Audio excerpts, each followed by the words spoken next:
চাও তাহলে যেখানে তোমার কদর নেই সেখান থেকে সরে যাও। যে কিছু বুঝতে চায় না তাকে উপদেশ দিতে যেও না। যে সত্য বললে রেগে যায় তার সাথে কথা বলা কমিয়ে দাও। যে তোমায় সম্মান দেয় না তাকে কখনো তার ভালো বোঝানোর চেষ্টা করো না। জীবনে কোনো সমস্যা আসলে ভেঙে পড়ো না, মহান ঈশ্বরের কাছে সাহায্য প্রার্থনা করো, সমাধানের পথ খুঁজে পাবে।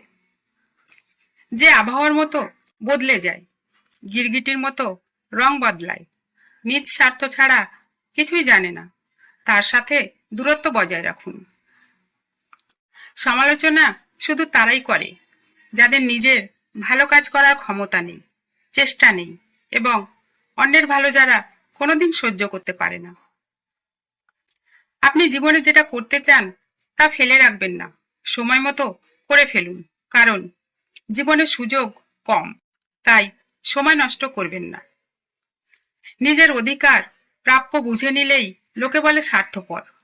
প্রাপ্য থেকে বঞ্চিত হলে ওই মানুষগুলো আসে না ন্যায় বিচার করতে, দর্শক হয়ে মজা দেখে। আসলে নিজের অধিকার নিজেকেই বুঝে নিতে হয়। মুখের উপর যুক্তি সহকারে জবাব দিলে মানুষ খুব খারাপ বলে, আর চুপ করে মিথ্যা হজম করে বোবার মতো থাকলে সবার কাছে সুনাম পাওয়া যায়। আমার কাছে সময় নেই তাদের ঘৃণা করার যারা আমাকে ঘৃণা করে, কারণ আমি ব্যস্ত তাদের সাথে যারা আমাকে ভালোবাসে। সত্য বলার কারণে যদি কেউ কেউ দূরে সরে যায় তাহলে বুঝতে হবে এতদিন চারপাশে কিছু আবর্জনা ছিল, সেগুলো পরিষ্কার হয়ে গেল। যদি কারো কাছে আপনি গুরুত্বহীন হয়ে পড়েন, যার কাছে এক সময় অনেক গুরুত্বপূর্ণ ছিলেন, তাহলে বুঝে নিন আপনি তার প্রয়োজন ছিলেন, কোনোদিনই তার কাছে গুরুত্বপূর্ণ ছিলেন না। আমাদের জীবনে করা বড় ভুল কখনো কখনো আমাদেরকে পরিবর্তন করে সবচেয়ে ভালো মানুষে। কার্পণ্য ত্যাগ করো, নতুবা তোমার আপনজনরা তোমার জন্য লজ্জিত হবে এবং অপরে তোমাকে ঘৃণা করবে। সেটাই শ্রেষ্ঠ দান, যেটা হৃদয় হতে উচ্চারিত হয় এবং রসনা হতে খরিত হয়, ব্যথিতের ব্যথা দূর করে। কেউ আপনার থেকে দূরে চলে যাওয়াতে অধিক চিন্তিত হবেন না, দুঃখ করবেন না, কারণ তা আল্লাহরই পরিকল্পনা ছিল। জীবনটা 3টি দিনের। গতকালের দিনটিতে যা করা হয়েছে সেগুলো চলে গেছে। আগামীকালের দিনটিতে হয়তো আপনি নাও পৌঁছাতে পারেন, কিন্তু আজকের দিনটি আপনার জন্য। সুতরাং যা করার আজই করে নিন। সত্যবাদীরা সর্বদা সুকর্মের পথ দেখায়, আর সুকর্ম বেহেশতের পথ দেখায়।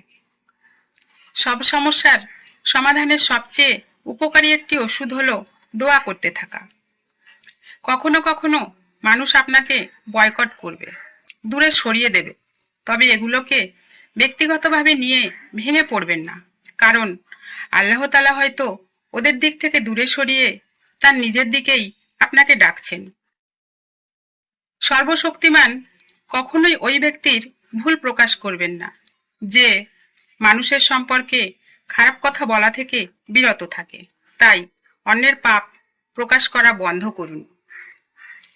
যে ব্যক্তি তোমার কাছে প্রতিবেশীর দোষ ত্রুটি তুলে ধরে, অন্যের সমালোচনা করে, সে নিঃসন্দেহে তোমার দোষ ত্রুটি অন্যদের সামনে তুলে ধরবে, তোমার সমালোচনাও করবে। জীবন জ্ঞানীদের জন্য একটি স্বপ্ন, বোকাদের জন্য একটি খেলা, ধনীদের জন্য একটি কৌতুক, দরিদ্রদের জন্য একটি সংগ্রাম। যারা নিজেকে নিয়ে ব্যস্ত থাকে তারা কখনো অন্যের দুঃখ কষ্টকে উপলব্ধি করতে পারে না। আপন খেয়ালে বেশ ভালোই থাকে। সেই বেশি হাসে যে গোপনে কাঁদে, সেই বেশি নিজেকে সুখী দেখায় যে নীরবে একা থাকে। সেই বলে সুখের কোনো অভাব নেই, যার জীবনে কষ্ট ছাড়া আর কিছুই নেই। সবচেয়ে নরম মানুষের মন, যাকে ভাঙার জন্য কোনো অস্ত্রের দরকার হয় না। দুঃখের পরশ পেলেই ভেঙে টুকরো টুকরো হয়ে যায়।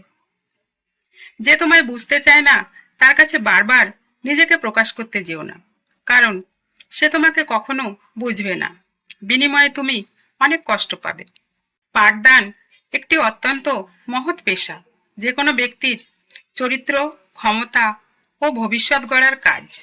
একজন ভালো শিক্ষক হয়ে ওঠা সমাজের বড় সম্মান পাওয়া।